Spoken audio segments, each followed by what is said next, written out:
వాళ్ళిద్దరూ ఈ రోజు రాత్రి ఊరి చివరున్న పాడుబడ్డ శివాలయంలో కలుసుకోవాలి అని సంకేతం పంపించుకున్నారు. ఆ విషయం భర్తకి తెలిసి ముందే కత్తి పుచ్చుకుని వెళ్ళి ఆ శివాలయంలో శివలింగం వెనకాల దాక్కున్నాడు.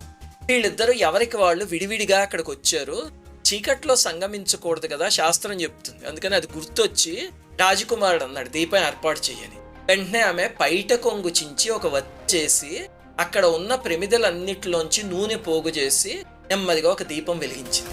ఇద్దరు ఆనంద పారవస్యంలో ఉండగా భర్త పైకి దూకి ఒక్క వేటుతో రాజకుమారుడి తల నరికేశాడు.